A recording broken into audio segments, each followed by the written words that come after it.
Okay. Today we are gonna mention about the solids, but first I want to say something about the intermolecular forces can explain the physical properties of a materials. What was the intermolecular forces? It is attraction between two molecules. So many properties of liquids here. Liquids and solids are determined by the traits and type of intermolecular forces present. Because intermolecular interactions are broken when a substance vaporizes here. And the vapor pressure and boiling point are directly related to the state of those interactions. Melting points also tend to correlate with interaction straits, but because the interactions are only rearranged in melting, the relations can be more subtle. So it means the interactions between two molecules, if it's the stronger than the others, it means the melting point or melting points or boiling points must be higher than the others, because the interactions, how the interactions it is actually related to the state of the interactions. For example, for the for the solids, there are lots of interactions between the atoms, not atoms, molecules, intermolecular forces, because all the molecules are fixed position on the fixed position, so they are so close to each other.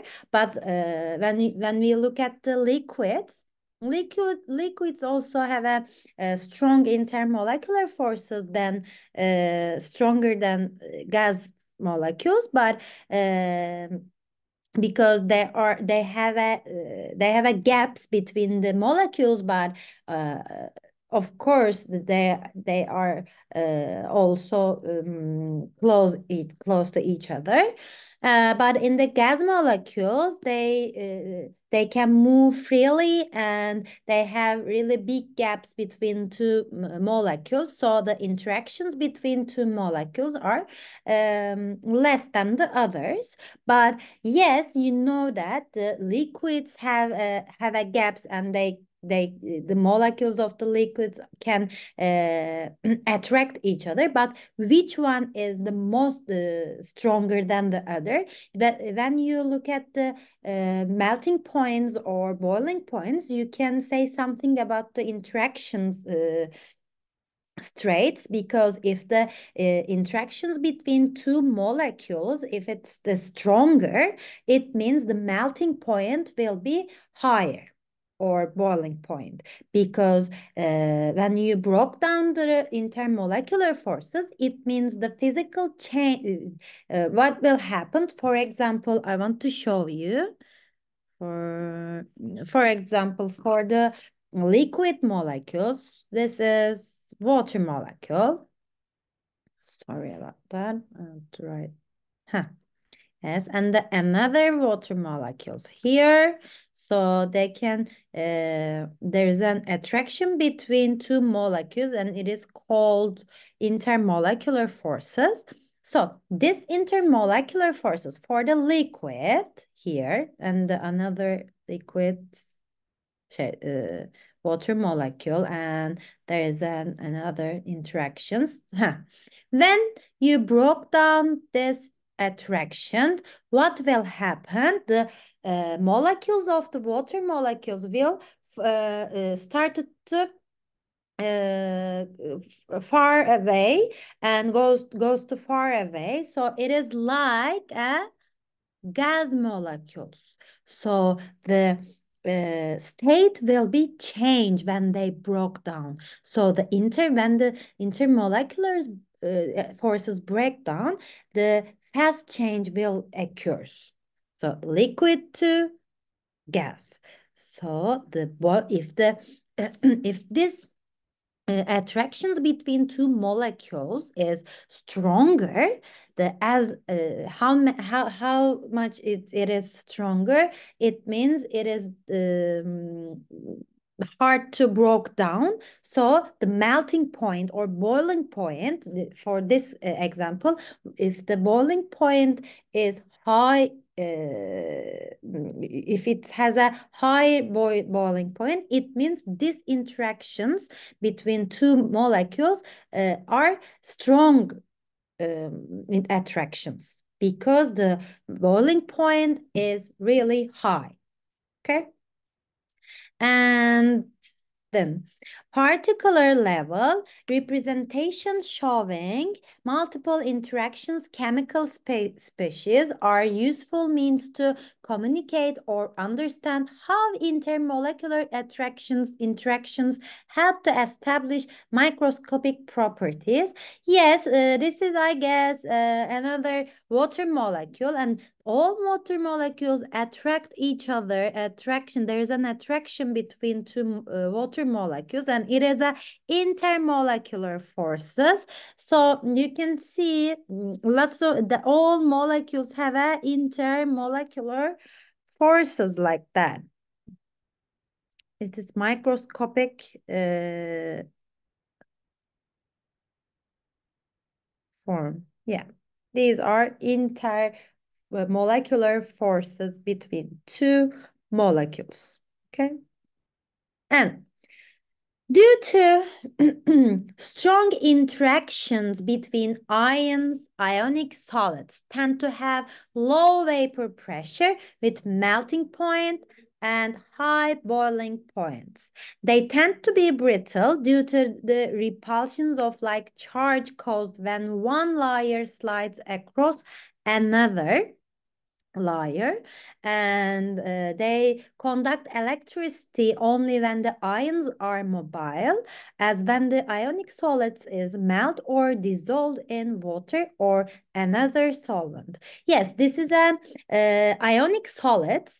Ionic solids are of course they include one cation and one anion minimum, and for example sodium chlorine is a salt, but in the solid form, it's look like the atoms of sodium chlorines look like that, the lattice structure, and this they can conduct electricity because, but when they dissolve in solvent, or when they melt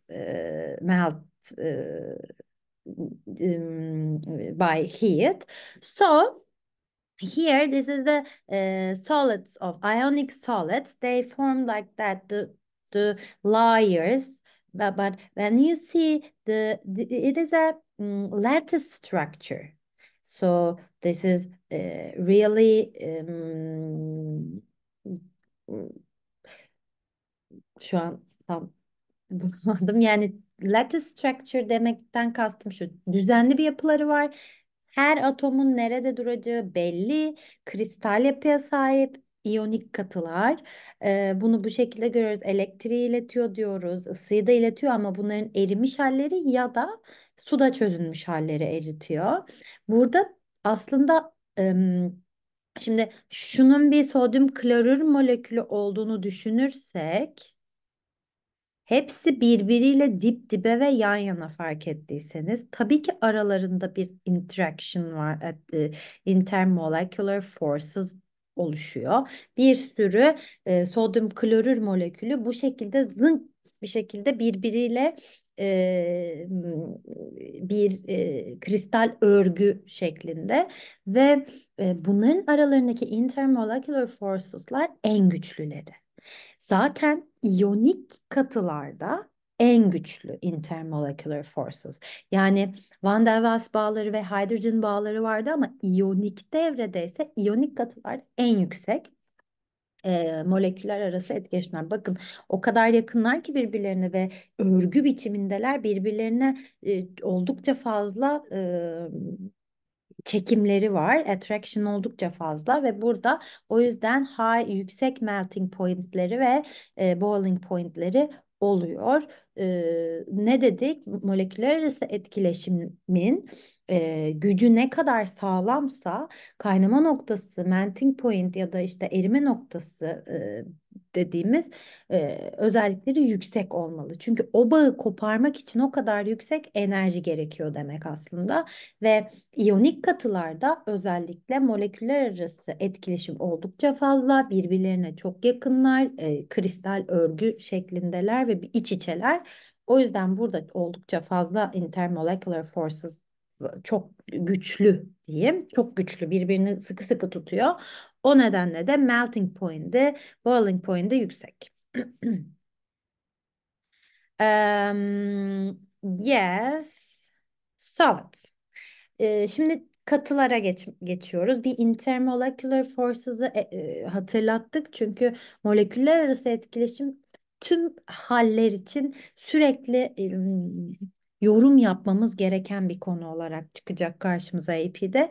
Burada da solidler için işte iyonik katıları da işte solidde, sıvıda ya da gazdaki moleküler arası etkileşimlerden bahsettik.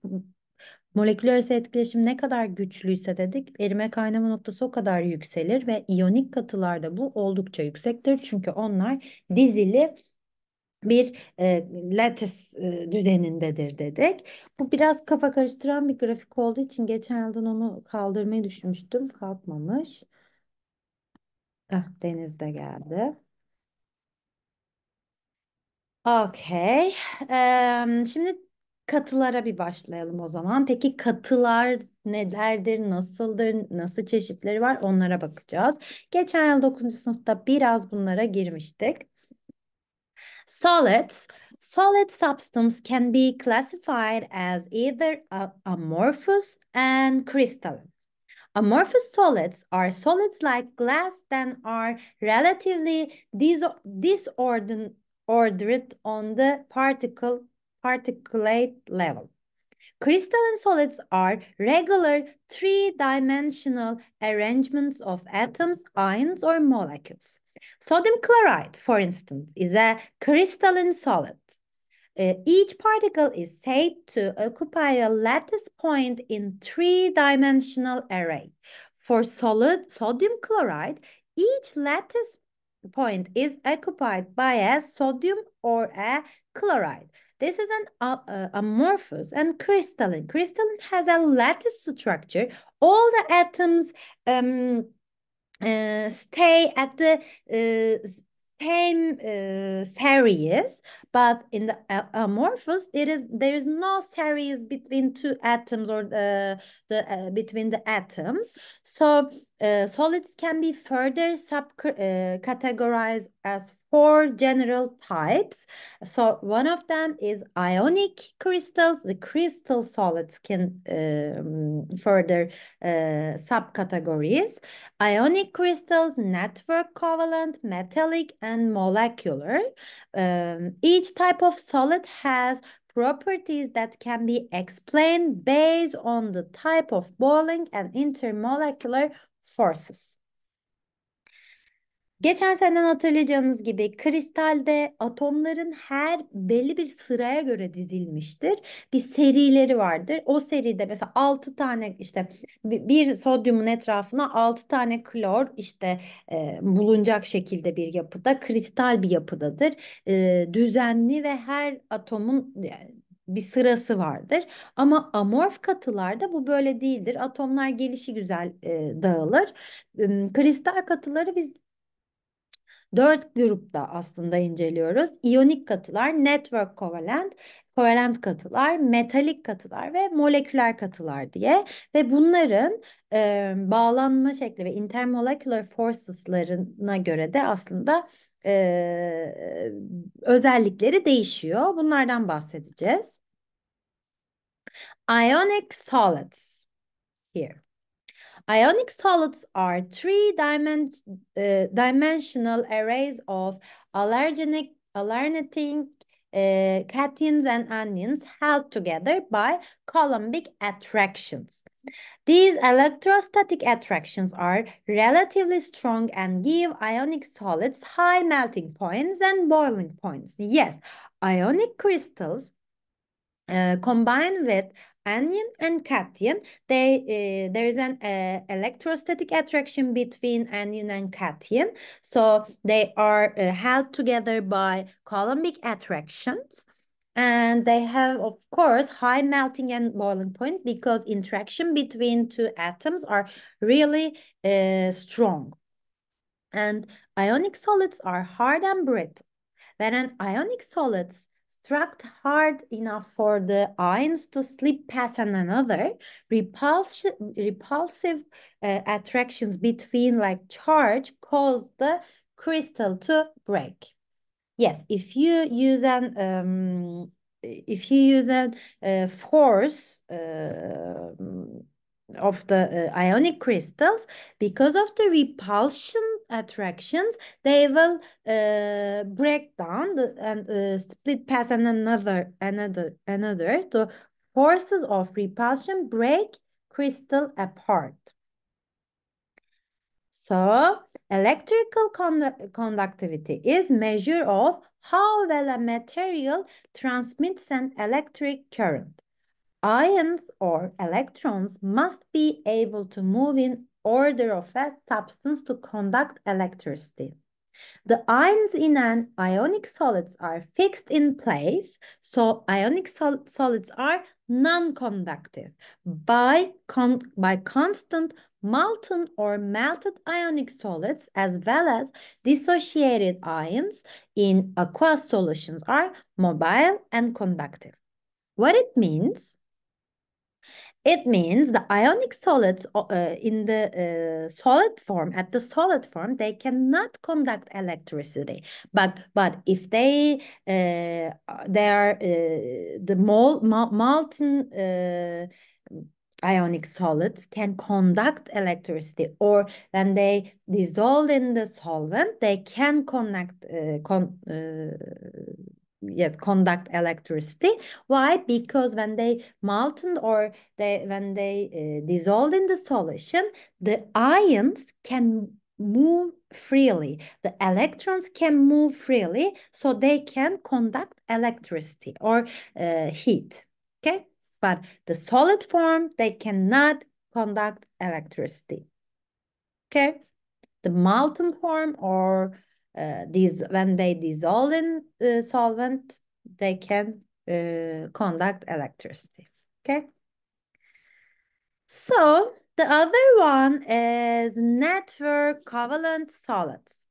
Network covalent solids are arrays of atoms held together by covalent bond. Yes, this one held together, the atoms held together by electrostatic attractions, by Coulombic attractions because of the anion and cation. But here, the network covalent solids, the atoms held together by covalent bond. An example is quartz, or a crystalline form of silicon dioxide. Network covalent solids have extremely high melting points. Since disruption of the atoms required breaking covalent bonds, they also tend to be extremely hard and insoluble in the water. Yes, they are insoluble in the water, but ionic solids can dissolve, can soluble in the water. Don't forget it. And diamond and graphite are both allotropes of carbon. Yes, and these allotropes are really important in AP chemistry. Allotropes are different boiling forms of the same element in the same phase. Let's look at the diamonds. Diamond is composed of sp3 hybridized and p-bonded carbon. It is not O-bonded carbons is not electrical conductive, since the electrons are localized between covalently bound atoms. Yes, but the what is the differences between the graphite? Graphite is a different allotrope of carbon, consisting of fused six carbon rings that with delocalized single and double bonds. It is a conductive network solid because it is composed of layers of dimensional sheets of rings in forces between the graphite sheets are relatively weak London dispersion forces. Şimdi burası çok önemli olduğu için üstünden geçmek istiyorum. Diamond ve grafitin farkını soruyor. Bunlar karbonun allotropları. Peki allotrop ne demekti? Yani ikisi de karbondan oluşuyor. Yapılarında başka karbon dışında başka hiçbir şeyleri yok. Ama özellikleri birbirlerinden farklı. Çünkü yapılarında bulunan karbonların bağlanma şekilleri farklı. Bir elmasla grafit yani kömür de diyebilirsiniz arasında ne kadar büyük fiziksel ve kimyasal farklılıklar var ama aslında ikisi de sadece karbondan oluşuyor. Bunun sebebi ne? Çünkü Diamond'da sp3 hibritleşmesi yapan bütün karbonlar diğer bir karbona kovalent bağlı. Şu şekilde hepsi bakın buradaki karbona bir bakalım. Burasıyla burası tabii her tarafında karbon var. Mesela şuna bakalım. Neden sp3 diyoruz? Bu S, P, P, P. Dört bağının hepsini yanındaki diğer karbonla yapıyor. sp3 bağı yapıyor. Hepsi hibritleşmesi yapıyor hepsiyle. Ve her bir karbon diğer bir karbona kovalent atomlar arası bağlarla bağlı. Ama grafitte durum nasıl? Grafitte şöyle altıgen şeklinde bakın şurada göstereyim.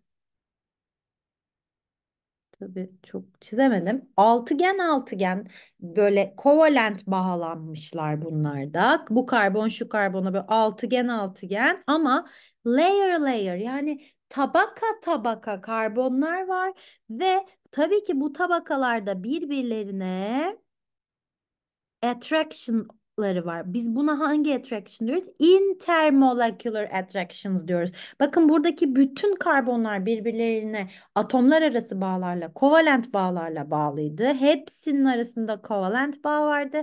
Burada ise evet kovalent bağlarla bağlı gruplar var ama bunlar tabaka oluşturuyorlar ve bu tabakalar birbirlerine moleküler bağlarla bağlı. Yani moleküler arası bağlanmalar yapıyor. Moleküler arası bağlanmalar neydi? Daha güçsüzdü. O yüzden buradaki tüm bağlar kuvvetli bağken burada güçsüz bağlanmalar var. O yüzden diamond çok sert, asla yanmayan, kırılmayan bir yapısı var. Çünkü güçlü kovalent bağlarla bağlı. Ama grafit kolay yanabilen, elimizle bile kırabildiğimiz, daha yumuşak ve elektriği de iletebilen bir özelliği var. Ne diyorduk? Kovalent bağlanmalarda asla bir elektrik iletkenliği yokken çünkü iyon olmadığı için bir de elektronlar başka bir atomla ortak çekimde olduğu için elektronlar hareketsiz kovalent bağlarda. Bu yüzden elektron iletimi olmuyor. Ama grafitte elektronların şuradaki iki tabaka arasında şurada boşta elektronları var karbonların. O yüzden o elektronlar daha hareketli ve bu yüzden az da olsa elektriği iletebiliyor. Bonded electrons are free to move. Şunların altını çiziyorum. Grafitin hani farklarından önemli olanlar. O yüzden conductive e, electricity de iletebiliyor. Bu yüzden yapıları birbirinden tamamen farklı. Çünkü karbon atomlarının bağlanmaları farklı. Karbon atomları burada sp3 hibritleşmesi yapıp sadece covalent bandlarla bağlıyken burada iki tabaka kendi arasında intermolecular forces da yapıyor. The attraction forces between graphite sheets are relatively weak London dispersion forces. Sebebi bu. Üzerine duruyorlar. O yüzden ben de üstünde durmak istedim. Bir de Si, yarı iletken olan, yarı metal olan silikondan bahsedelim. Elemental silicon is another important network covalent solids.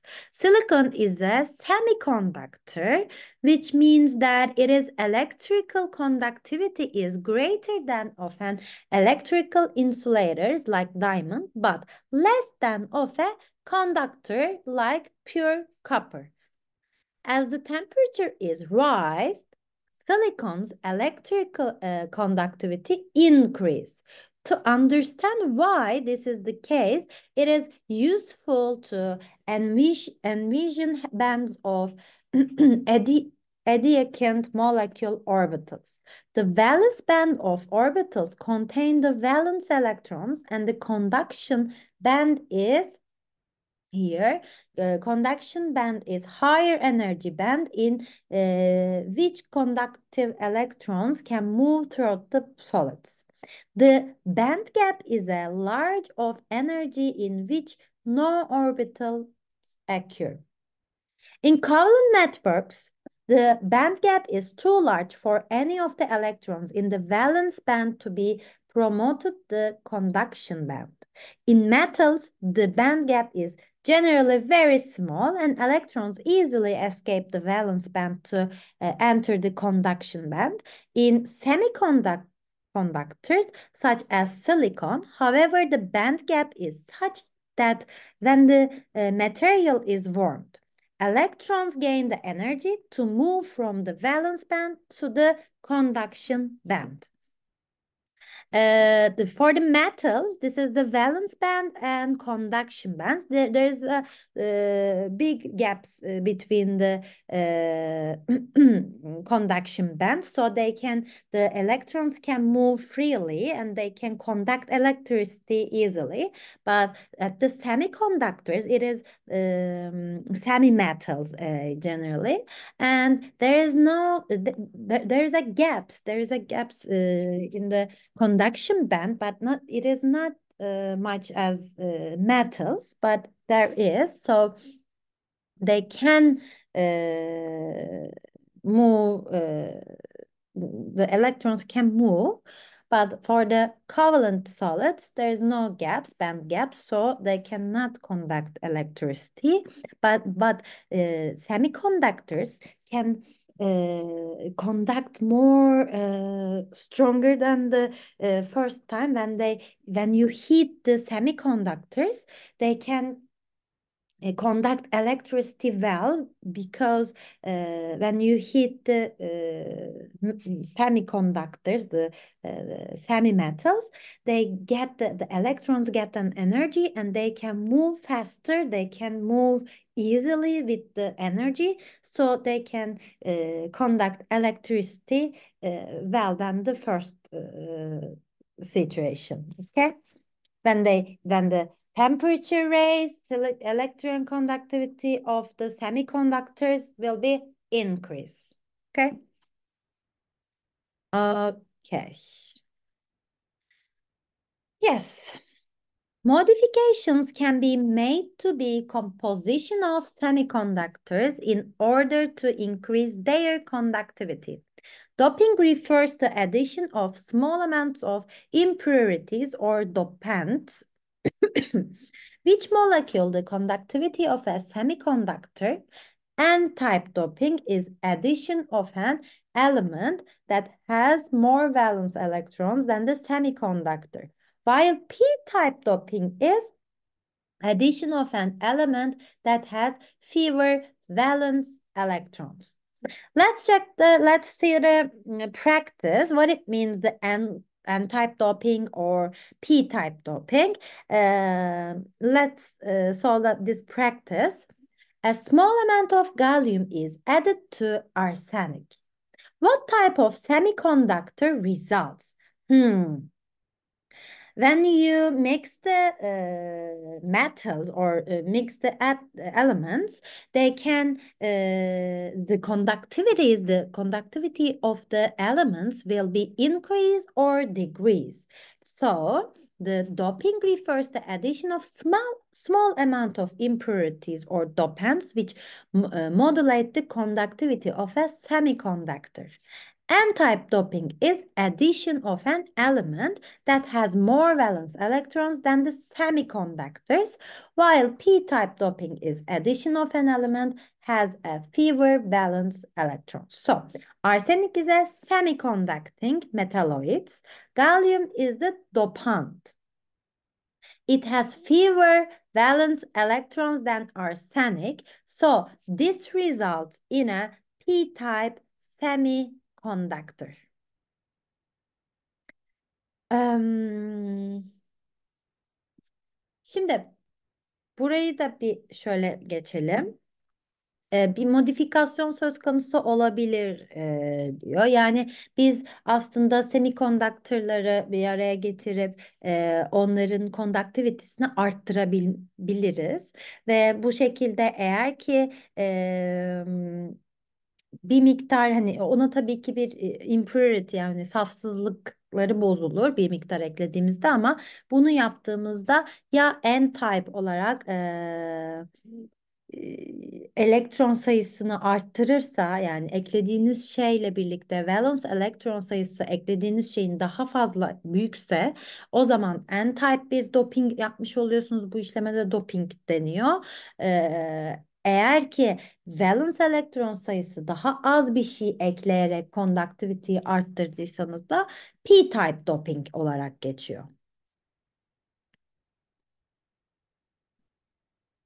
Evet, daha valence elektronu fazla bir şey eklerseniz conductivity'yi arttırmak için n-type doping, valence elektron sayısı daha az bir şey eklerseniz de p-type doping. Şimdi arsenik ise semiconductor metalloid. Metalloid zaten yani yarı iletken.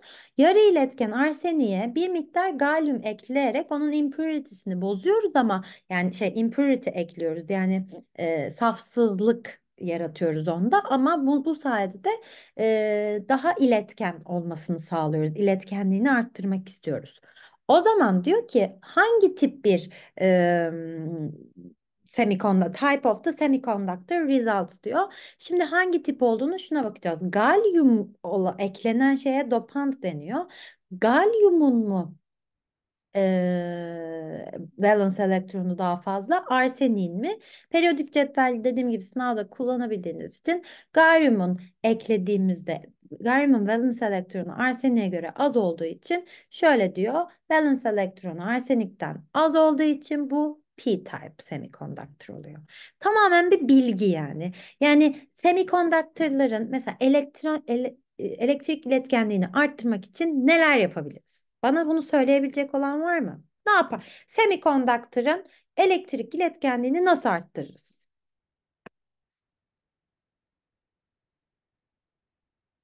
Konular biraz daha sözelleştiği için eskiden daha çok böyle interaktif gidiyorduk, soruları size çözdürtüyordum falan. Şu an çok daha sözel gittiği için hep ben konuşuyorum. Ama bana semikondaktörün biraz önce başka bir şeyden daha bahsetmiştim. Bir şey yaparsak da iletkenliği artıyordu. Evet Doruk. Emin değilim ama sıcaklık olabilir mi? Evet, sıcaklığını arttırabilirim. Semikondaktörün sıcaklığını arttırırsam iletkenliğini arttırmış olurum. Diğer bir seçenek de şuymuş ki e, aslında burada şunu yapıyoruz kendisinden daha iletken olan bir başka metal eklemesi yapıyoruz katıya. Yani yapısını bozuyoruz, yapısını birazcık safsızlığını bozuyoruz. Saf olmuyor artık. Bir miktar safsızlığını bozarak yapısına daha iletken bir şey ekliyoruz ve bu şekilde o semikondaktörün daha iyi iletkenliğinin artmasını sağlıyoruz. Bunu yaparken eklediğimiz iletken eğer ki bizim semikondaktörümüzden yani metaloidimizden daha valence elektronu daha fazla olan bir şeyse type olarak n-type diyoruz. Ama eklediğimiz iletkenin valence elektronu bizim sahip olduğumuz semikondaktörden daha az valence elektrona sahipse o zaman p-type diyoruz. semiconductor'ın yeni tipine. Tamam mı? Şuranın altını çizeyim de. Bu tamamen bir bilgi yani. Bilgi sorusu böyle karşınıza gelirse hiç duymamış olmayın. Zaten biz mesela hani yarı metallerin iletkenliğini arttırmak için bu şekilde eklemeler yapılıyormuş. Bir de metallerin mesela özelliklerini daha da güçlendirmek, işte daha da iyi iletken olsun demek için ne yapıyoruz? Alaşımlar oluşturuyoruz daha sonrasında da. Alaşımları da işleyeceğiz. Yani mesela pirinç, işte mesela çelik dediğimiz şey ne? Aslında başka başka metallerin karıştırılarak özelliklerini birbirlerine ekleyerek daha güçlü, işte erime noktası daha yüksek ya da iletkenliği daha yüksek olsun diyerek metalleri karıştırdığımız yeni yapılar. Burada da bir miktar, burada yeni bir tür oluşturmuyoruz aslında ama mesela arseniye bir miktar galyum ekleyerek arseniğin o İletkenliğini bir miktar arttırıyoruz. Hafif tabii ki safsızlığını bozuyoruz ama P-type bir semiconductor oluşturmuş oluyoruz. Sorusu olan var mı? Sanırım yok. Metallic solids'lere geleceğim. Ee, Bir bakayım isterseniz. Bugün solids'lerden bayağı gideceğiz. Bence evet, çok çok hızlı gitmeye gerek yok. Hem de siz de böyle oturta oturta gidin. Lütfen sorunuz olursa sorun. Bir 10 dakika ara verelim. 7'ye ne zaman yani? 18.55'te görüşelim. Tamam. Katılardan devam. Görüşürüz hocam. Görüşürüz. Hocam ben bir şey söyleyebilir miyim size? Tabii Deniz. Şimdi benim birazdan Hmm. konserim var da ben gideceğim. O Ee, tamam. Onun için ben ikinci dersin bir kısmında olmayacağım. Hani Tamam. onu haber vereyim dedim. Tamam, tamamdır. Başarılar şimdi sana konserinde. Teşekkür ederim. Kaydediyorum dersi. Gene bakarsın. Tamam. Tamam. Tamam hocam. Yine metaller, katılardan devam edeceksiniz değil mi? Katılardan devam edeceğiz, Tamam. evet. Tamam. Tamam hocam. Teşekkürler. Görüşürüz. Rica Görüşürüz ederim. hocam.